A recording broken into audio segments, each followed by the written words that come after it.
This is Sandricor for the cycle of the goddess that you are. Today I would like to share with you some insights on how to use the energy of the new moon on the 18th November 2017. This new moon is happening at 11:42 Universal Time Frame. In this new moon, we are encouraged to seed, to plant our best intentions for our personal growth for the coming 15 days, for the coming moon cycle, that is 28 days, and for the coming 6 months. But most of all is that in the moment we have a moment of great clarity. That is what I'm going to explain you in this video.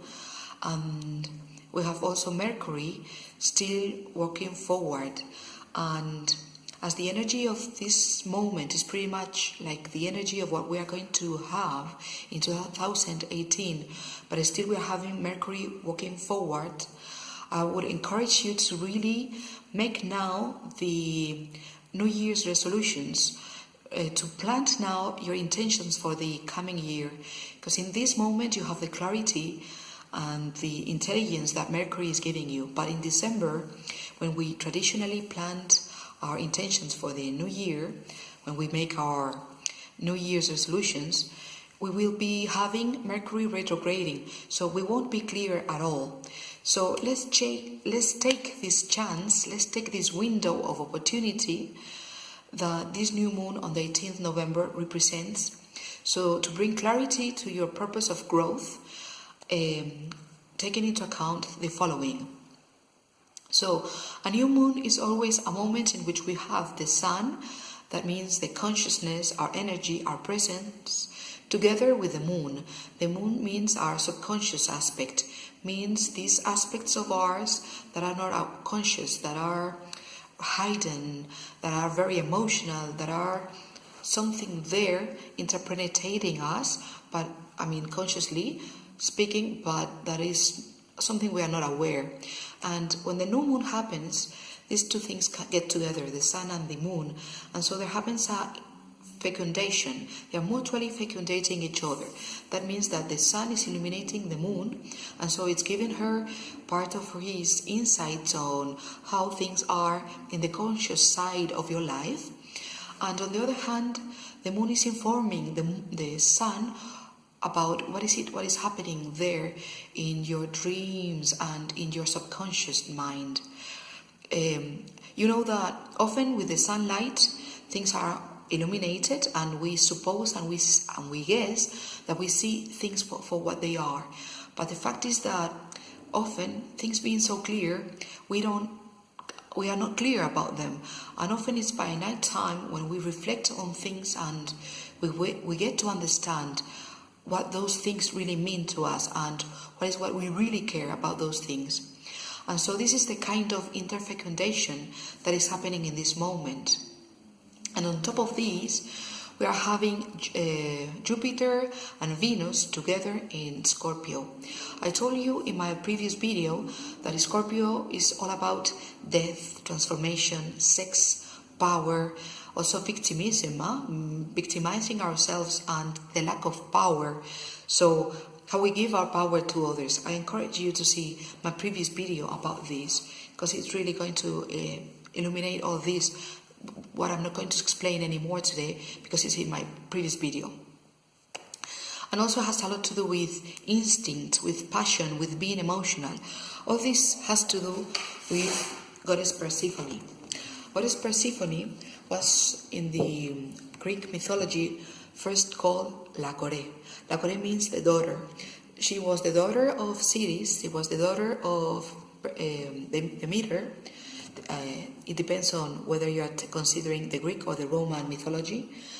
And her mother was was the goddess of fecundity. She was the one that made the fruits and the harvest. So she and her mother have a very codependent relationship. Her mother had been raped by Zeus, the king of the gods in the Olympus, and as a result of that, Persephone was born. And at first she was just called La Core, that means the daughter. She's a not distinguished continuation of her mother. They have a dependent relationship. The Core is needing the Demeter, and the Demeter is needing her daughter. And the Core doesn't know who she is. She's just pleasing her mother. She's a good girl, and she is not in contact or aware of anything that is really about who she really is. And one day, Core was with some friends, with the Perseidas, picking flowers in a garden, and all of a sudden the floor breaks and Ares comes out. He's the uncle of Persephone, he's the brother of Zeus, and being her uncle, he had fallen in love with her and he wanted her.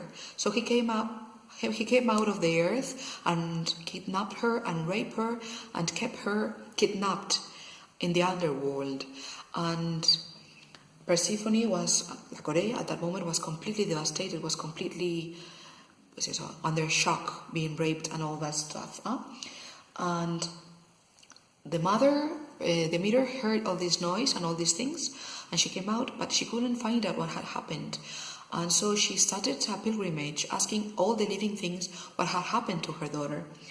And as she was mourning and in grief for her daughter, she didn't produce any more fruits or any more harvest anymore. So the earth stood in a forever winter, and so the mankind was starving. And Zeus, when he realized that if all mankind was going to die, there could be nobody to pay him respects and make rituals in his honor or anything of the sort, then he allowed Hecate, that is one of the eldest goddess of the Greek tradition. Indeed, she is coming from Hecate, that is a Egyptian goddess, much elder than any of the Greek goddess of the Olympus, and she stood by contamination. She got introduced because of the relationship both cultures were having. Hecate became in the ancient Greek culture this Hecate, and she was one of the Atlantides, one of the previous goddess. Even she was there before Zeus or any of his kind appeared. But Zeus, although he killed all the Atlantids, he respected Hecate because Hecate is representing number 9. Number 9 is our subtle body. Is this consciousness? Is this what is in the collective unconscious, to speak in Western terminology? That is, if we abuse the term, I would say is that all the living things experienced is gathered and collected in this subtle body that we have, and it's something impersonal that is represented by number 9. And we have access to all this, let's say, like library of all the experience of all living things ever by means of our subtle body. That is this what Goddess Persephone is what Goddess Hecate is representing. As you can see here, this is meant to be the black moon, so the new moon as we have it in the moment. So she has 3 faces, and so that means that she really knows who you are, because with this face she's looking to your past. She knows everything about you, and with these 2 other faces she's looking to your future.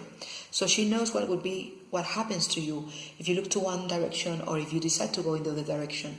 And she has these torches. She has 3 torches that she's holding with each of every other hand.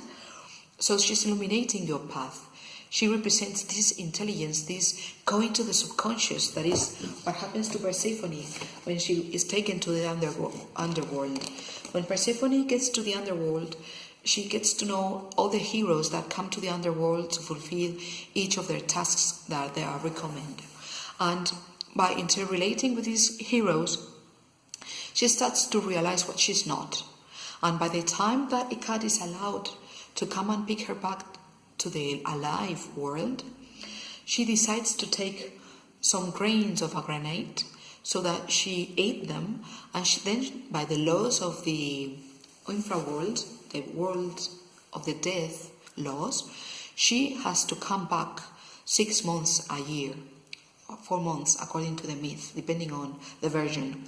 And because of that, this is what we have, winter and spring, and because of that, she's coming back to the dark side. So that means that this is representing a woman that's completely empowered, a woman that has gone through at least her first 28 years, that is the first return of Saturn, in which she has get to know her dark sides, in which she has already experienced quite a bit of her life. And now she's finding, or she already has found who she is. And so she's coming up to the surface as Persephone.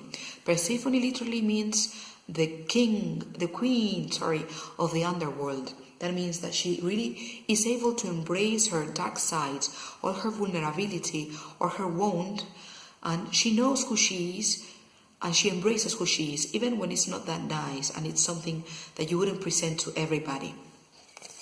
And I highly recommend you to take this image and to work with it. The rest of the myth and the whole thing developed in depth, you can find it in my book. And this is a card proposal for you to investigate, for you to meditate. A card is number 9. So taking the tools, including the torches of this Ikati, meditate and find out what is your path for the coming year.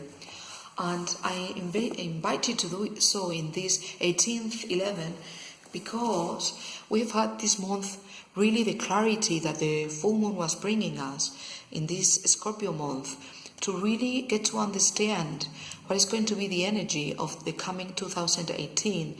Because most of the planets that in the moment are active, and I'm not going to get there today, just not to get too long, will be active now and then all over 2018. So in this moment in which in your Scorpio, your energy is driving you to really investigate and find out what is in your depth, and what is what you've been working on, or what you have there that you've not been showing so far because of many reasons, but that perhaps you'll find now that there's a huge power of yours that comes out of these that you've been hiding. And so this is the moment on these last 15 days until the 17th, many of these things have been popping up because of a Scorpio's month. And so with this energy and with this insight, meditate and think of the following topics and find out what do you want to plant for the coming year, and plant it in this new moon, and then again in Sylvester's night. But I encourage you to take that advantage of this new moon, because in the moment, as I said before, we have Mercury working forward, and perhaps by then in Sylvester you won't be that clear. So take a piece of paper and write down, meditate. The same video that I recorded for the moon of this month on the 4th 11, meditate that same meditation and reconsider, what are your values? What are your deeper values? What you really stand for? And then you will realize that perhaps some things are very, very valuable for you, and you are not living according to them, that you don't invest, that you don't devote your time to those things that you say that are important to you. And this will give you a lot of light. So, second question, who do you want to become? Who do you want to be in 2018? What experience do you want to have in 2018, in 5 years' time, and in 10 years' time? In what do I want to grow? And far beyond all these, what do I want to share with the world? You may remember that this summer I encourage you to work in 1 + 10 makes 11. That is, so in this moment we have this invitation, and this is what is going to be the beginning of the year. We have Persephone and Ikat, that is 2 + 9, it makes 11. Do you remember when we spoke this summer about all this that I said, by February we'll be understanding what is this Nam, what is this 11? And so this is the invitation.